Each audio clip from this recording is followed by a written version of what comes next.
wilaya hii isingelikuwa na ukubwa wa mkoa, basi mkuu wa wilaya huyu ana sifa zote za kuwa mkuu wa mkoa.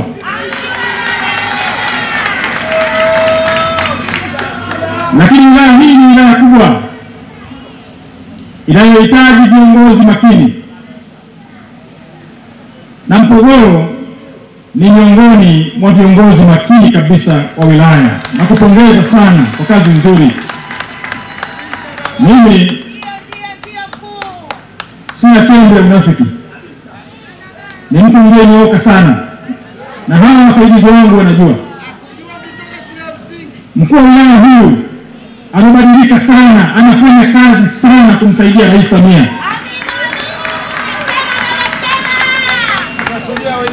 Anawashika viatu wenye kupaswa kushika viatu. Amemsikiliza kiongozi wake mkuu wa mkoa. Kuna wakati nilikuwa najiuliza huko nyuma, sasa nani atakwenda kumsaidia Chalamila? Kwa sababu lazima tuwe na wakuu wa wilaya ambao wanachapa kazi ya kumsaidia mkuu wa mkoa.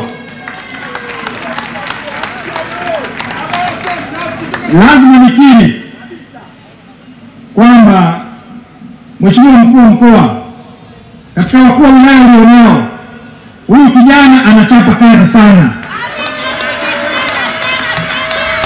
Na kupongeza sana Mheshimiwa mkuu wa mkoa kwa kumlea vyema mkuu wa wilaya huyu, anachapa kazi sana. Ninakupongeza kwa sababu umeyashika makundi ambayo ni makundi muhimu katika jamii. Ninakupongeza kwa sababu umejishusha chini, umekuwa mnyenyekevu kwao, mama lishe, bodaboda, wamachinga na vikundi vingine mbalimbali kama Mheshimiwa Rais anavyoelekeza.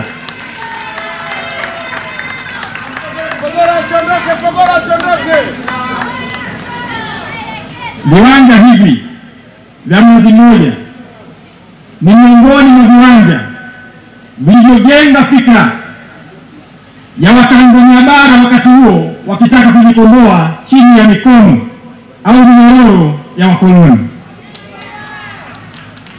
Na waasisi wa taifa hili walisimama kwenye majukwaa maeneo haya wakizungumza kuhusu kujikomboa miaka ya 60.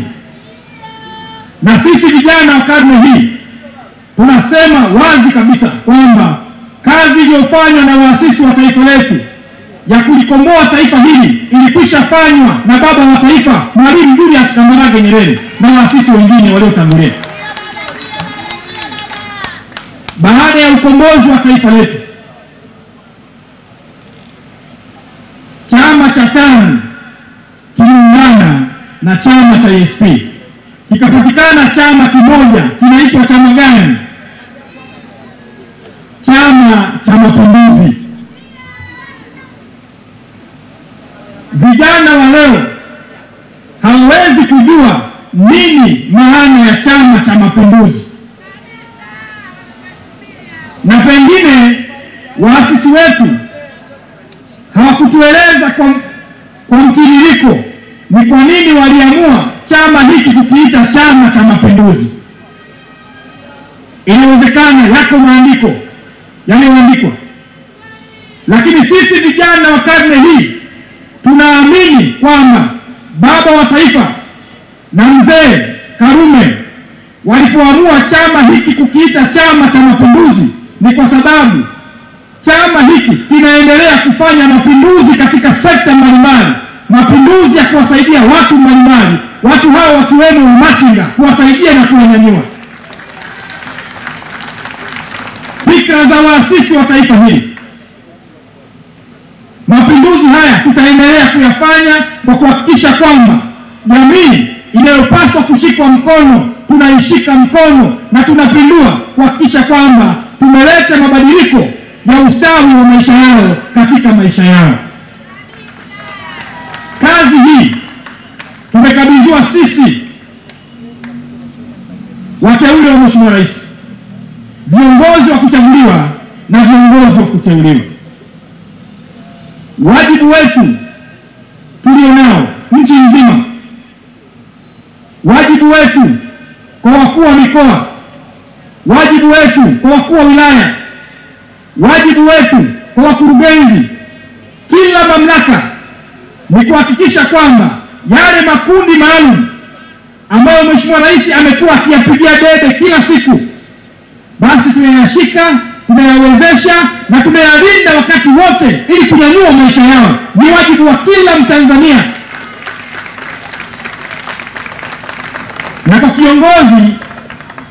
kwa kiongozi kwenye mamlaka za sekretariati za mikoa au serikali za mitaa, ambaye wajibu huu ataona kwamba ni mzigo kwake, huyo hafai kuwa kiongozi. Tunayaona leo hapa Dar es Salaam yaliyoratibiwa na mkuu wa wilaya na mkuu wa mkoa, ndio maelekezo ya Mheshimiwa Rais kwenda nchi nzima, mikoa yote 26 ya Tanzania bara. Lazima nikiri kwamba nimefarijika sana. Nimefarijika kuona vijana wa leo wakisimama wakasema kwamba taifa hili halitakuwa na maandamano kwa sababu tumechagua maendeleo. Na wapongeza sana sana sana sana,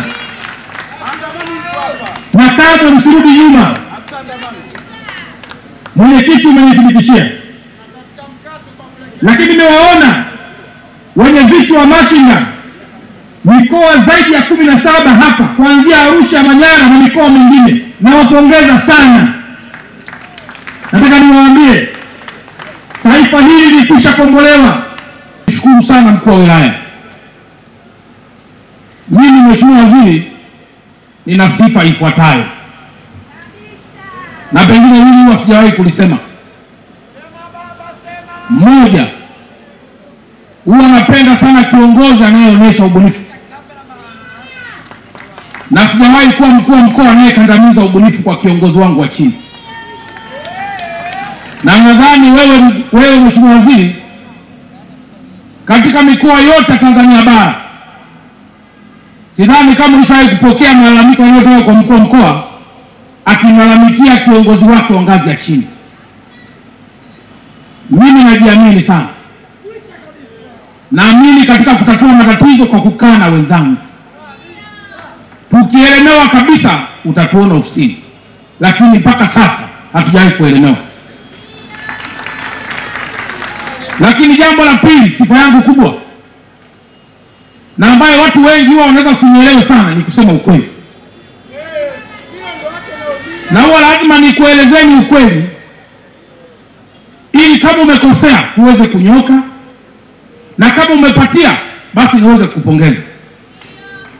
Sifa hiyo mara nyingi sana huwa sio rahisi sana kupendwa. Lakini naomba nikuthibitishie Mheshimiwa Mchengerwa, huko hapa, na wewe pia umekuwa kiongozi wetu mkubwa sana katika wizara nyingi sana. Kwa miaka mingi iliyopita, na hapa nimemwona kiongozi mmoja machinga kutoka Mbeya, ndugu yangu Jerry, kama yuko hapa asimame yule pale. Niliwahi kumwambia nikiwa mkuu wa mkoa wa Mbeya kwamba machinga sio genge la kupitishia siasa nyepesi. Machinga ni kundi maalum linalotakiwa liendelezwe kwa ajili ya kujenga uchumi wa baadaye. Na kama kuna kiongozi yoyote wa kisiasa atatumia faida ya kundi hili kwa kuwa na mitaji midogo na kulifanya kama kundi maalum katika mitaji ya kisiasa, tutakuwa tumepoteza focus, kwa sababu wafanyabiashara wakubwa wa kesho wanaopaswa kulipa kodi kwa ajili ya taifa letu ni hawa hapa walioko leo. Sema, naomba nimwalike mkurugenzi basi na mstahiki meya hapa. Hawa ndio wanaofanya wilaya hii, Mheshimiwa mgeni Sanjoni, ndio wanaofanya wilaya hii inaenda. Hakuna mtu anayenyoshia mwenzie mkono, anayemtia kidole machoni, anayemsema mwenzake. Tumeletwa kwa ajili ya kuwahudumia wanailala. Mheshimiwa mgeni rasmi, mafanikio ambayo tunakwenda kuwahudumia makundi kama haya, wako mamalisha tungeweza kukujazia uwanja huu. Wako bodaboda uliwakuta wale pale, tungeweza kukujazia uwanja huu. Wako watu wenye ulemavu, tungeweza kukujazia uwanja huu. Tunayafanya haya kwa sababu sisi hapa tunashirikiana vizuri sana. Hakuna mmoja wetu, mheshimiwa mgeni rasmi, atakayetoka kwenda kumsema kiongozi mwenzake. Tukisema, tunasema kwa ajili ya maendeleo ya hawa ndugu zetu. Nikuhakikishie mheshimiwa mgeni rasmi, mimi pamoja na wenzangu hawa na wengine ambao tunawawakilisha, tutakwenda kuwahudumia makundi haya. Zile fedha ambazo tunapata kwa ajili ya mikopo, mheshimiwa mgeni rasmi, tuko tayari kwa ajili ya maelekezo, lakini zitakwenda kuwafikia.